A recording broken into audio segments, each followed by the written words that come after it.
이정표 29번 사명자들 두 번째 말씀을 대언하도록 하겠습니다. 3주째 이어서 사명에 대해서 하나님의 말씀을 대언하고 있습니다. 사명이라고 하면 왕이 보낸 사신이 받은 명령, 신하가 받은 명령, 임무, 심부름이라고 할 수가 있습니다.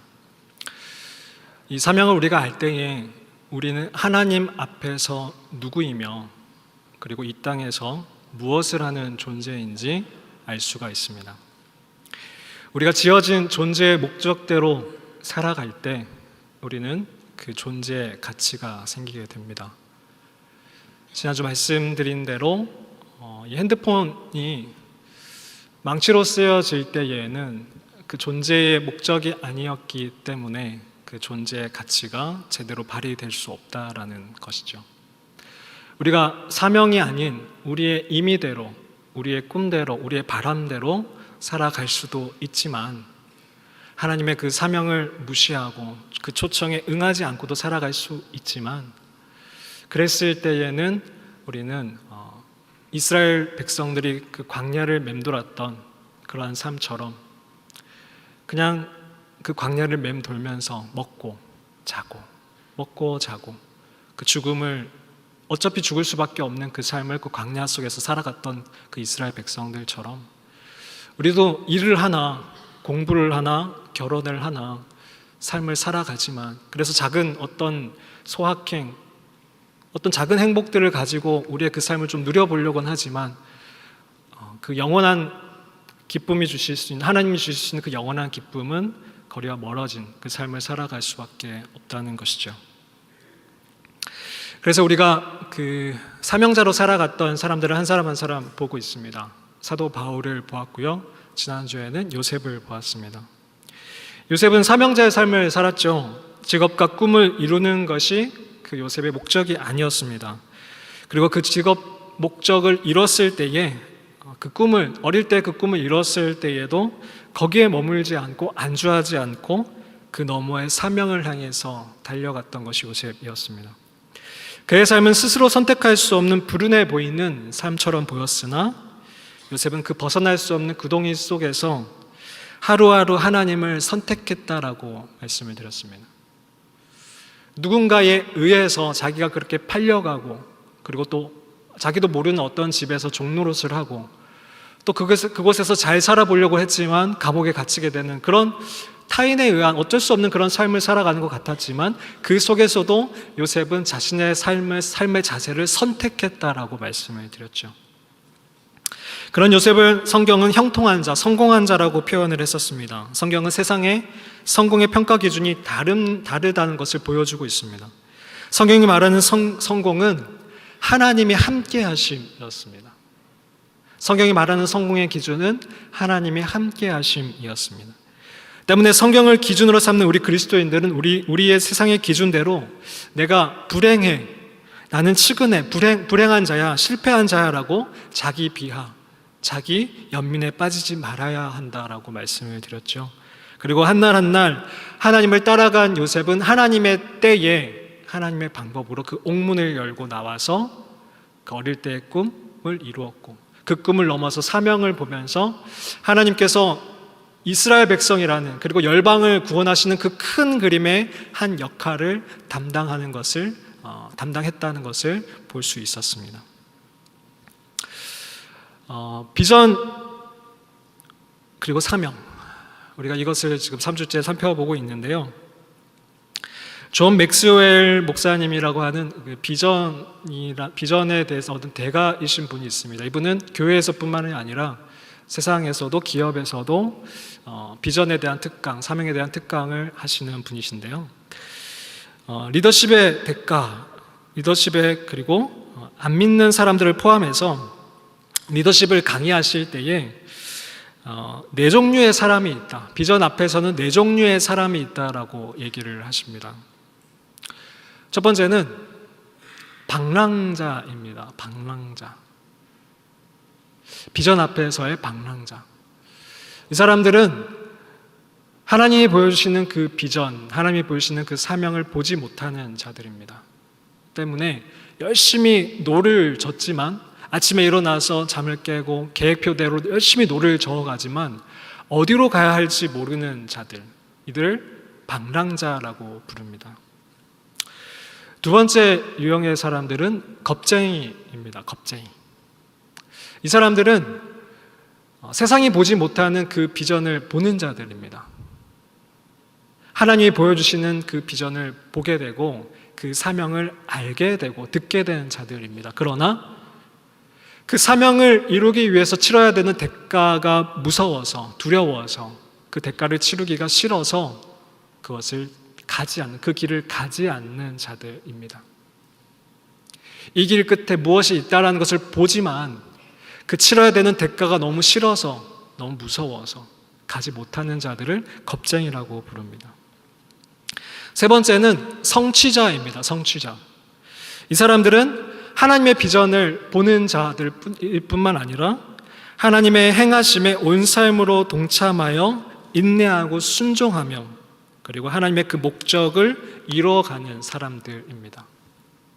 그 대가를 기꺼이 치르면서 자신들이 보는 것을 성취하고자 달려가는 자들, 이들이 바로 성취자입니다. 마지막으로는 리더가 있습니다.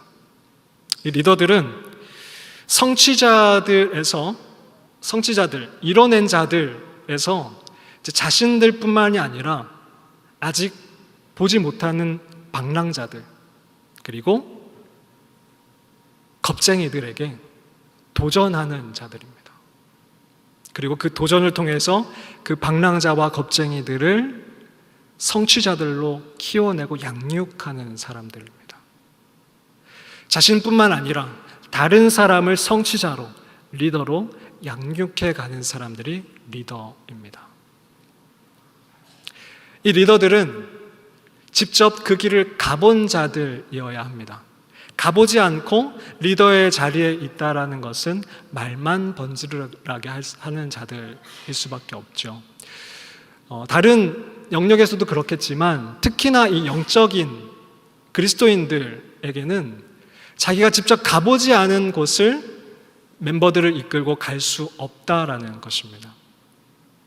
리더는 그 길을 가본 자입니다. 그리고 자기가 가본 만큼 여기가 정말 하나님의 비전이 있다라고, 사명이 있다라고 초청할 수 있는 자들입니다.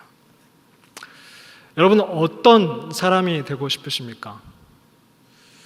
저는 여러분들이 성취자를 넘어서 리더가 되셨으면 좋겠습니다.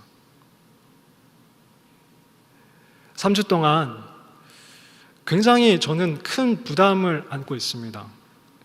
제가 뭐라고 여러분의 그 인생의 그 기준과 목적을 틀어서 사명자의 길을 가자고, 목적을 다시 재수정하자라고 얘기를 하는 제 입장에서는 이것이 보통 부담스러운 일이 아닙니다. 그래서 하나님께 계속 기도하게 됩니다. 하나님이 하셔야 합니다. 하나님이 하시지 않으면 이 큰 흐름을 돌릴 수가 없습니다.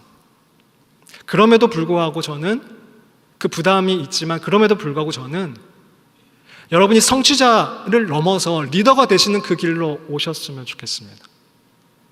거기에 정말 하나님의 생명이 있기 때문에 그렇습니다. 이번 주에 휴일이 이틀 있었는데 온전한 휴일이었죠. 그래서 저는 하을이와 좋은 시간을 보냈습니다. 하을이랑 돗자리를 깔고 누워서 하을이에게 이런 질문을 했습니다. 하을아, 너 커서 뭐가 되고 싶니? 하을이가 대답했습니다. 아빠. 기분이 좋았습니다. 아빠가 되고 싶구나. 아빠는 뭐 하는 사람인데? 교회 가는 사람. 동사긴 동사인데, 우리가 사명은 동사라고 했지 않습니까? 뭘 하는, 그리고 직업을 가진 사람.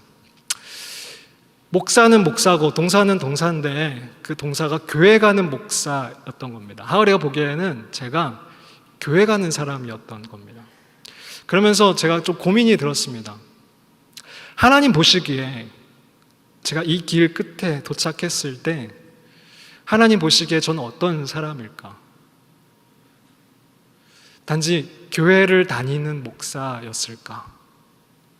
그리고 제 아들에게도 아직 몰라서 그런 거지만 단지 교회를 다니는 목사처럼 보일까 봐 겁이 났습니다.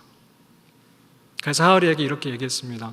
아빠는 교회를 다니는 사람일 뿐만 아니라 하나님의 말씀을 전하는 사람이잖아. 그랬더니 고개를 끄덕끄덕 했습니다. 여러분은 어떤 사람으로 기억되고 싶으세요? 하나님에게, 그리고 아직은 조금 멀지만 여러분의 자녀들에게, 가족들에게 어떤 사람으로 기억되고 싶으십니까? 그 목적지를 잘 찍고 잘 정하고 우리가 뛰어가자라는 겁니다. 단지 우리가 방랑자로서, 겁쟁이로서 이 땅의 삶을 살지 아니하고 성취자로서, 리더로서 이 삶을 멋지게 한번 달려가 보자라는 겁니다. 그 말씀을 오늘 또 여러분에게 전하고 싶습니다. 오늘 또 두 명의 사명자들이 나옵니다. 에스더서를 읽었는데 두 명의 사명자들이 나옵니다. 첫 번째는 에스더.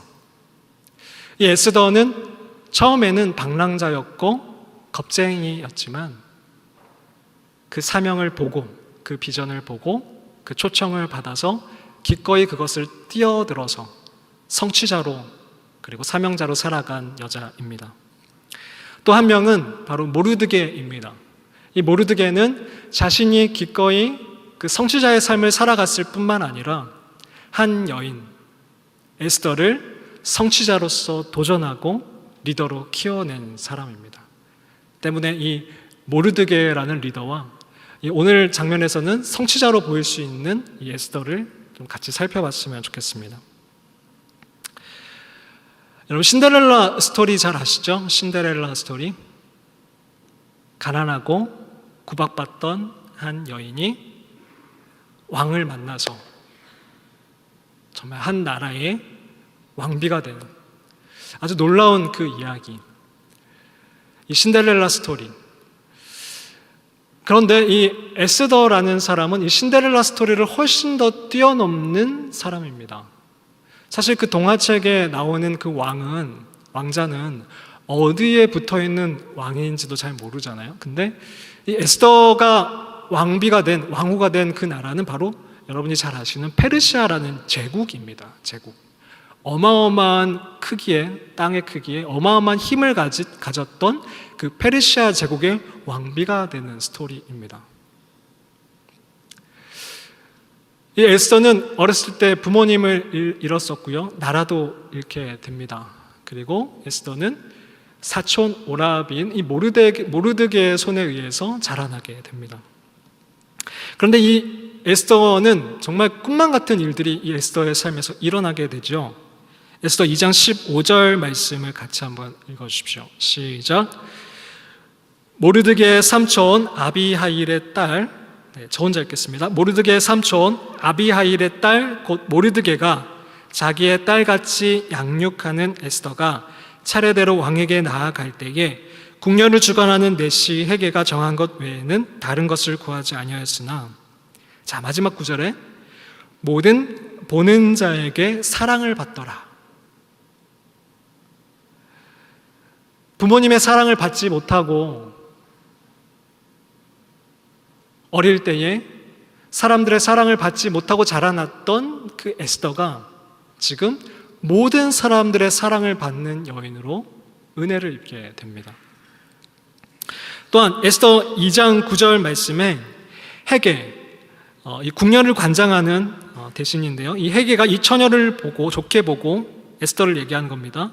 은혜를 베풀어 몸을 정결하게 할 물품과 일용품을 고주며 또 왕궁에서 의뢰주는 7 궁녀를 주고 에스더와 그 궁녀들을 후궁 아름다운 주소로 옮기더라. 이 헤게라는 이 고위 간직자가 이 에스더에게 은혜를 베풀었습니다. 또한 에스더 2장 17절 말씀에는 왕이, 이 아하수에로 왕을 얘기하는 겁니다. 이 왕이 모든 여자보다 에스더를 더 사랑함으로 그가 모든 처녀보다 왕 앞에 더 은총을 얻은지라. 왕이 그의 머리에 관을 씌우고 와스디, 이 에스더가 왕비가 되기 이전의 왕비입니다. 폐위되었던 이 와스디를 대신해서 에스더를 왕으로 삼았다라는 것입니다. 사랑받지 못하던 이 에스더에게 모든 사람이 이 에스더를 사랑하게 되고 사랑스러운 여인이 되고 은혜를 입게 되는 여인이 되었다라는 것입니다. 이게 얼마나 정말 인생의 역전 같은 스토리입니까? 여러분이라면 이런 상황 속에서 얼마나 꿈 같은 일이 벌어진 이런 상황 속에서 얼마나 행복했겠습니까? 그런데 이 행복이 에스더 2장 18절에 머물렀더라면 이 에스더 스토리는 또 하나의 신데렐라 스토리처럼 그냥 멈췄을 것입니다. 근데 이 뒤에 에스더서는 10장까지 있는데 에스더 2장 18절 이후에 다른 이야기들이 흘러가기 시작하면서 에스더의 이야기가 뭔가 조금씩 어떤 도전과 어떤 하나님의 이야기가 들어오기 시작합니다. 화려하고 편안한 궁전에서 외모를 가꾸던 그녀에게 한 장의 초청장이 날라오는데 그것은 바로 이 나라와 자신들의 에스더의 민족인 유대의 민족, 이스라엘 민족들을 구원하자라는 모르드게의 초청장이었습니다. 에스더는 그 초청장을 거부합니다. 그런데 이 초청장을 보낸 사람은 바로 모르드게였습니다. 이 모르드게는 어떤 사람이었냐면 에스더 2장 5절에서 7절 말씀에 도성수산에 한 유다인이 있으니 이름은 모르드게라. 그는 베냐민 자손이니. 모르드게는 베냐민 자손이었습니다. 지난주에 우리가 요셉을 살펴보았죠. 그 요셉이 형들을 죽이지 않고 12지파가 살아남아 수많은 백성들을 키워냈습니다. 그 중에서 요셉의 막내 동생이었던 12번째 동생이었던 이 베냐민, 그 베냐민의 자손이 바로 이 모르드게였다라는 것입니다. 그러면서 이 모르드게는 전에 바벨론 왕 느부갓네살이 예루살렘에서 유다 왕 여고냐와 백성을 사로잡아 갈 때에 모르드게도 함께 사로잡혔더라. 그러니까 이스라엘이 하나님을 떠났던, 하나님께 예배를 드렸으나 하나님을 목적으로 삼지 않고 하나님을 수단 삼아서 예배드리고 하나님을 섬겼던 그 이사야 시대, 예레미야 시대에 하나님이 더 이상 안 되겠다 싶어서 바벨론을 통해서 이 남유다를 포로로 끌고 가십니다. 매를 드시죠. 그때에 이 모르드게도 함께 끌려갔었다라는 것입니다. 그리고 2장 7절 말씀에 그의 삼촌의 딸 하닷사 에스더는 부모가 없었으나 용모가 곱고 아리따운 처녀라. 그의 부모가 죽은 후에 모르드게가 자기 딸같이 양육하였더라. 모르드게를 설명하는 것 가운데 모르드게는 베냐민 지파의 사람이었고 또 포로로 끌려갔던 사람이었고 그리고 삼촌의 딸, 이 에스더를 자기의 딸과 같이 양육하였던 사람이다라고 얘기하고 있습니다. 모르드게는 에스더를 양육하였습니다. 자기의 딸과 같이 양육하였습니다. 딸과 같이 양육하였다는 것은 마치 딸이었다라는 것이겠죠. 얼마 전에 그 TV에 차인표 씨네 가정에 2명의 딸을 입양해서 키웠을 때에 얘네들은 나의 딸들과 같다라는 표현을 하시더라고요. 그냥 딸이다라고 표현을 하시더라고요. 마찬가지로 이 모르드게에게도 이 에스더는 마치 딸이었습니다. 딸과 같이 양육하였던 소녀였죠. 그런데 에스더는 2장 20절에 보면 모르드게의 명령을 잘 따랐던 여인입니다. 모르드게의 그 양육을 잘 따르고 신앙적인 교육도 잘 따랐던 여인이었습니다. 또 모르드게를 설명하는 구절 가운데 에스더 2장 21절, 22절에 보니까 이 모르드게가 암살하려고 하는 그 빅단과 데레스라는 두 사람을 아하수에로 왕에게 보고하고 이 아하수에로 왕을 살려주는 역할을 또 감당하게 됩니다. 이런 것을 봤을 때 모르드게는 어떤 사람이었냐면 모든 일에 성실했던 사람이었고 사랑이 많은 사람이었고 성품이 온화한 자였습니다.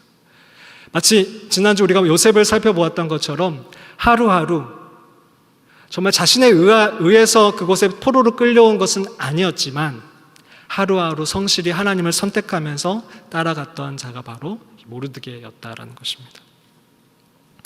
그런데 이 모르드게와 에스더에게 위기가 찾아오게 되죠. 여러분 잘 아시다시피 이 하만이라는 이 아각 사람 하만이라는 사람이 이 모르드게와 이 모르드게 민족을 죽이려는 계획을 세웁니다. 이 아각 사람이라는 것은 출애굽을 할 때 이스라엘을 처음으로 괴롭히고 처음으로 공격했던 아말렉 사람의 후손이라는 뜻입니다. 또한 여러분이 잘 아시는 그 이스라엘의 초대왕이었던 사울왕이 하나님 말씀에 순종하지 아니하고 살려두었던 왕이 바로 아각 왕이었습니다. 그러니까 그 출애굽 시대부터 지금까지 이어지던 영적인 전쟁을 벌이고 있던 민족 대 민족이었다라는 것이죠. 심지어는 이 모르드게는 사울 왕의 후손이었습니다. 베냐민 지파 사울 왕의 후손이었습니다. 그러니까 이 모르드게가 처음에는 이 사람이 아각 사람, 자신의 영적인 전쟁을 벌이는 이방인 민족이라는 사람을 걸 알고 절을 하지 않았지만, 이 하만이라는 사람은 그냥 단지 이 사람이 나에게 절을 하지 않고 나를 무시하니까 이 사람을 죽이려고 했는데, 어떤 민족인지 알아봤더니 바로 그러한 민족인 것을 알아차렸던 것입니다. 그리고 이 모르드게뿐만 아니라 이 민족들을 전부 멸하겠다라는 계획을 세우게 됩니다. 그러면서 이 모르드게가 죄를 뒤집어쓰고 기도하게 됩니다. 그 기도하는 모습을 귀로 듣고 에스더가 옷을 보내죠. 자기의 아빠 같은 사람이 왜 저렇게 베옷을 입고 기도를 하고 있을까? 옷을 갈아입으십시오라고 옷을 보냅니다. 근데 이 모르드게가 그것을 거부합니다. 그리고 지금 사정을 에스더에게 알려줍니다. 에스더는 몰랐던 것이죠. 지금 어떤 상황이 흘러가는지 몰랐던 것이죠. 그리고 나서 이 에스더에게 초청하게 됩니다. 우리가 벌이는 이 영적 싸움에 같이 동참해 달라. 그런데 에스더는 그 초청장을 고사합니다. 저는 그렇게 할 수가 없습니다. 지금의 상황을 잘 보십시오. 그렇게 할 수가 없습니다라고 얘기를 합니다. 에스더 입장에서는 너무나 당연한 것이었습니다. 이제 좀 사랑받고 살게 되었는데 이 꿈만 같은 일상이 정말 지금 내 앞에서 펼쳐지고 있는데 위험을 무릅쓰고 그 밥그릇을 차라는 그 소리처럼 들렸던 것이죠. 에스더는 그 초청장을 뿌리치면서 이렇게 대답을 하게 됩니다. 에스더서 4장 13절 14절 말씀을 같이 한번 읽어주십시오. 시작. 모르드게가 그를 시켜 에스더에게 회답하되 너는 왕궁에 있으니 모든 유다인 중에 홀로 목숨을 건지리라 생각하지 말라. 이때 내가 만일 잠잠하여 말이 없으면 유다인은 다른 데로 말미암아 노임과 구원을 얻으려니와 너와 내 아버지의 집은 멸망하리라. 내가 왕후의 자리를 얻은 것이 이때를 위함이 아닌지 누가 알겠느냐. 이것은 모르드게의 두 번째 대답이었고요. 다시 한번 4장 11절 말씀을 읽어주십시오. 시작. 왕의 신하들과 왕의 각 지방들이 백성이 다리로 남녀를 막론하고 부름을 받지 아니하고 안뜰에 들어가서 왕에게 나가면 오직 죽이는 법이요 왕이 그 자에게 금규를 내밀어야 살 것이라. 이제 내가 부름을 입어 왕에게 나아가지 못한 지가 이미 30일이라 하라 하니라. 에스더가 이 초청을 거부하면서 했던 대답이 바로 이 4장 11절 말씀입니다. 뚜렷한 근거가 있었습니다. 제국을 다스리는 그 아하수에로 왕에게 나아갈 때에는 아하수에로 왕의 초청이 있어야 합니다. 아하수에로 왕이 불렀을 때 나아가지 않으면 죽게 됩니다. 왜냐하면 서로 죽고 죽이는 일들이 비일비재하게 일어났기 때문에 함부로 나아갔다가는 이 아하수에로 왕을 암살하는 것처럼 보일 수가 있기 때문입니다. 그래서 이 법이 있기 때문에 에스더 입장에서는 이 법을 근거로 들면서 제가 함부로 나아갈 수가 없습니다. 함부로 나아갈 수가 없을 뿐더러 지금 제가 아하수에로 왕을 만난 지가 한 달이 넘었습니다라는 근거를 제시합니다. 그러나 모르드게는 그 근거를 듣고서도 이렇게 초청을 했습니다. 제가 4장 13절 14절 말씀을 다시 한번 읽어드리겠습니다. 모르드게가 그를 시켜 에스더에게 회답하되 너는 왕궁에 있으니 모든 유다인 중에 홀로 목숨을 건지리라 생각하지 말라. 너는 왕궁에 있으니까 홀로 목숨을 건질 것이라고 생각하지 말라라고 얘기합니다. 에스더는 이러이러한 법 때문에, 이러한 상황 때문에 제가 나아갈 수 없다라는 어떤 팩트를 제시했지만, 이 모르드게는 에스더에게 답변을 주면서 에스더 내면에 숨어있는 그 두려움과 이기적인 마음을 건듭니다. 너 정말 법 때문에 못 나가는 것이라고 생각하니? 상황이 그러하기 때문에 왕에게 못 나가는 것이라 생각하니? 이 초청장을 안 받는 것이라 생각하니? 아니, 네 내면을 잘 봐. 너는 혼자서 살겠다라고는 이기적인 마음이 있는 거야. 너는 그 안전함을 지키고 싶은 그 마음이 네 속에 있는 거야. 네 내면을 잘 봐라고 얘기합니다. 그러면서 14절 말씀에 이때에 내가 만일 잠잠하여 말이 없으면 네가 이 초청에 응하지 않게 되면 유다에는 다른 데로 말미암아 노임과 구원을 얻을 것이야 라고 얘기합니다. 모르드게는 지금 이 긴박한 상황 속에서 에스더를 의지하고 있는 것이 아닙니다. 실제로 이러한 일이 벌어졌을 때에, 하만이 지금 자신과 민족들을 다 죽이겠다는 그 계획을 알아차렸을 때에 모르드게가 에스더를 바로 찾아갔던 것이 아닙니다. 모르드게는 하나님께 기도했습니다. 하나님을 찾았습니다. 모르드게를 찾았던 건 에스더가 먼저였습니다. 에스더가 먼저 모르드게의 말을 건넸지요. 왜 그러시냐고. 그때에 기도를 하던 모르드게가 이것이 하나님의 응답이다 싶어 에스더에게 초청장을 보낸 겁니다. 네가 이 일에 함께 동참했으면 좋겠다.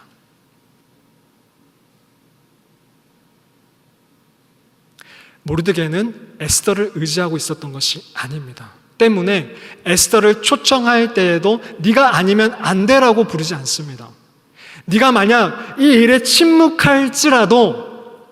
네가 만약 침묵할지라도 너를 통해서가 아니라 하나님은 다른 사람을 통해서 일하실 거야.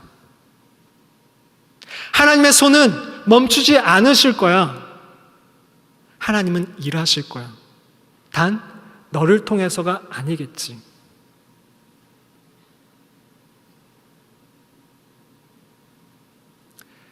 어떻게 보면 좀 너무 단호하고 너무 위험한 것으로 몰아넣는 것처럼 보일 수도 있는 말이지만, 여러분 잘 생각해 보십시오. 앞에서 제가 모르드게가 에스더를 어떻게 키웠다라고 했습니까? 딸처럼 키웠다고 했습니다. 그런 표현이 2번이나 나옵니다. 모세가 에스더를 딸과 같이 양육하였다, 딸과 같이 키웠다라는 말을 합니다.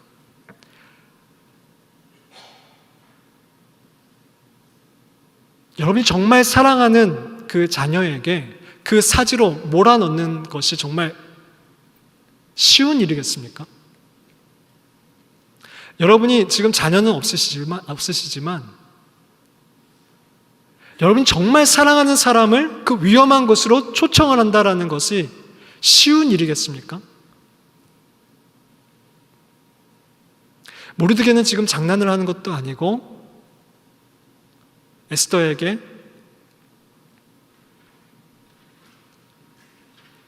잘못된 초청을 하고 있는 것도 아닙니다.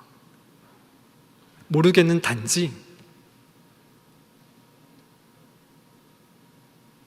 에스더에게 에스더가 보지 못하는 그 잔치와 그 기쁨의 영원한 삶으로 에스더를 초청하고 있는 겁니다.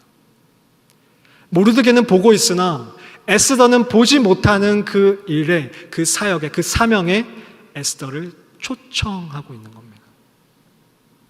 가치 있는 일에, 단지 위험한 일이 아니라 정말 가치 있는 일이기 때문에 자신의 딸과 같은 에스더를 초청하고 있는 겁니다.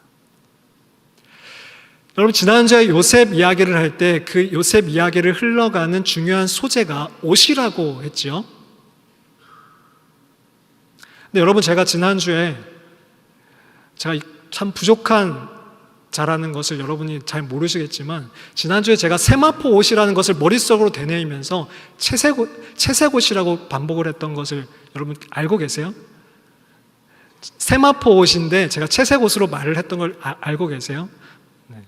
어쨌든 제가 이렇게 실수를 했었는데, 세마포 옷을 입었던 그 옷이라는 것을, 채색 옷에서 세마포 옷을 입어가는 그 흐름이 있었던 요셉 이야기였는데, 이 에스더 얘기는 그 흐름이 어떻게 흘러가고 있냐면 잔치와 초대로 흘러가고 있습니다.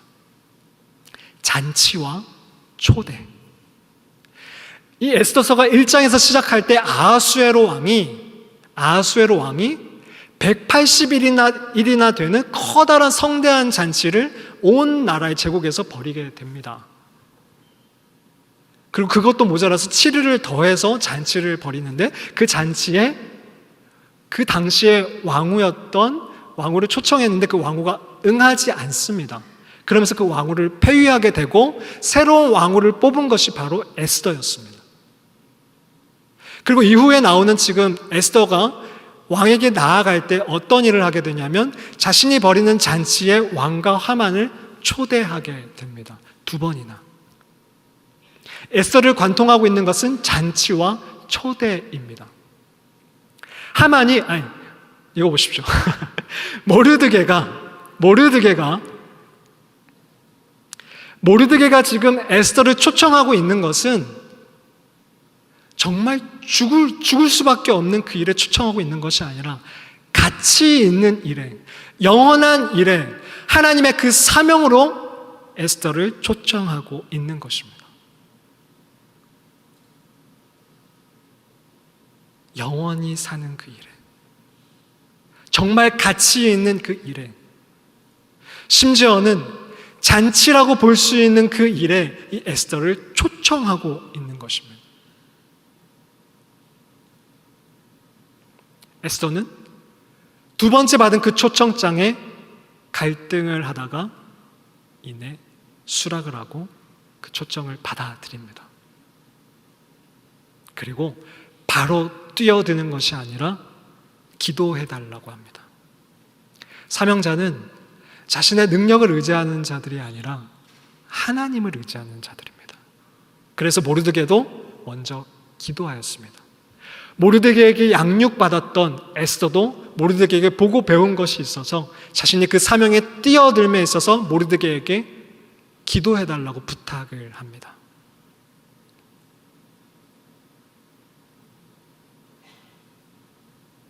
그리고 에스더는 기꺼이 그 잔치에 뛰어듭니다.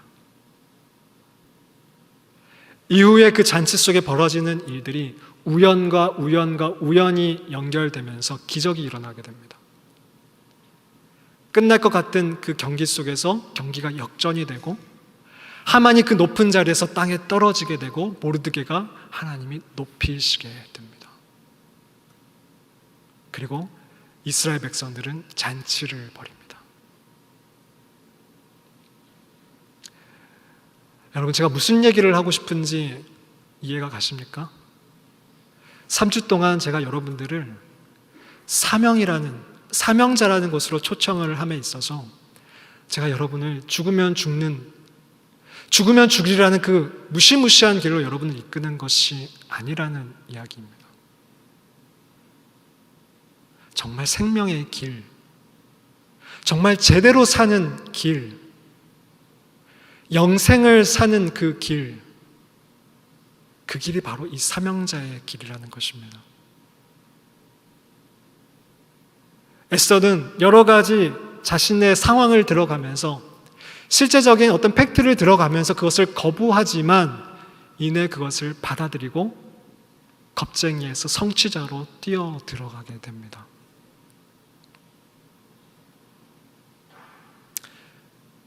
제가 여러분들을 딸과 같이, 아들과 같이 사랑한다라고 감히 말씀드릴 수는 없지만, 말씀을 준비하면서 저는 여러분 한 사람 한 사람, 여기 차 있는 얼굴을 다 기억하진 못하더라도 여기에 있는 그림을 그리면서 여러분을 위해서 기도합니다. 여러분이 정말 잘 되셨으면 좋겠다는 마음으로. 그럼에도 여러분을 초청하는 것은 이 사명자의 길입니다. 여기에 진짜 생명이 있기 때문에 그렇습니다. 죽으면 죽이라고 뛰어들어서 정말 죽는 길이 아니라 이 사명자의 길이 정말 살아날 수 있는, 영원히 살 수 있는 정말 생명력 넘치는 삶이라는 것을 여러분에게 알려드리고 싶은 겁니다.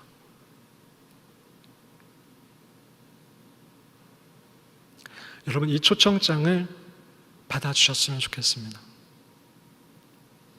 당장 여러분의 삶에서 뭔가 변하는 것은 없을지도 모릅니다. 그러나 우리가 목적지를 바꾼다라면, 목적지를 수정한다라면 지금 가고 있는 그 길에서 갈림길이 나타났을 때에 분명히 여러분의 선택은 달라지실 겁니다. 그 목적지를 수정하지 않고 여러분이 열심히 달려갈 때와 지금 내가 사명자로 살아가겠다라고 그 목적지를 수정하고 오늘부터 살아가시는 것과는 전혀 다른 결정을 하실 수 있다는 것입니다. 요한복음 17장 3절 말씀에 영생에 대해서 이렇게 예수님이 말씀하셨습니다. 영생은 곧 유일하신 참 하나님과 그가 보내신 자 예수 그리스도를 아는 것이다. 영원한 생명은 참 하나님과 그가 보내신 자 예수 그리스도를 아는 것이다. 여기서 안다라는 말은 인격 대 인격이 만나는 실제적인 만남을, 그래서 서로 알게 되는, 교제를 나누는 그 알을 얘기합니다. 머리로서 하나님은 전능하시지라는 그 알이 아니라 정말 내 삶으로서 순종해서 뛰어들었을 때에 그 순종의 대가로서, 그 순종의 결과로서 하나님과 동행하고 그 하나님이 전지하시지, 전능하시지를 경험하는 그 알을 얘기하는 겁니다. 요셉이 경험했던, 그리고 모르드게가 경험해서 에스더에게 가르쳐주고자 했던 그 하나님과의 알을 얘기하는 것입니다. 여러분, 죽으면 죽으리라고 뛰어드는 그 삶에서 진짜 여러분이 죽는 것이 아니라 영원한 생명을 얻는 것입니다. 그 사명자의 길이 여러분은 영원한 생명으로 이끌 것입니다. 여러분의 목적지를 수정하십시오. 단지 그 직업을 넘어서서, 내가 꾸는 그 꿈을 넘어서서 사명을 바라보십시오. 여러분이 누리고 있는 그 은혜가 단지 나만을 위해서가 아니라, 내가 누리기 위해서만 주어진 것이 아니라 에스더처럼 많은 은혜를 받았지만 자신이 뭔가를 해서 받은 것이 아니라 하나님께서 주신 그 은혜가 에스더만을 위해서만이 아니었던 것처럼 여러분이 누리고 계신 그 은혜가, 그 건강함이, 그 물질들이, 그 시간들이 단지 여러분만을 위해서가 아니라는 것, 앞으로 여러분이 받게 될 그 은혜들이 나만을 위해서가 아니라는 것을 명확하게 하고 우리 걸어가자라는 것입니다. 하나님을 위하여, 그리고 하나님의 나라를 위하여 우리에게 주어지는 그 직업과 우리가 받은 그 은혜를 나누면서 살아가자라는 것입니다. 말씀을 마무리하겠습니다.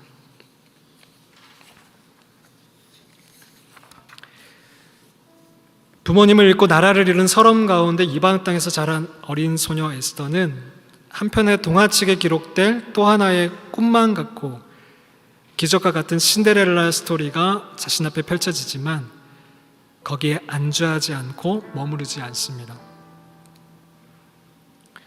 보이는 것만 보며 이 땅에서의 삶에서 웰빙하는 것에 머물지 아니하고, 보이지 않지만 순종할 때 볼 수 있는 그 영원이라는 잔치에 초대를 받고 응답합니다.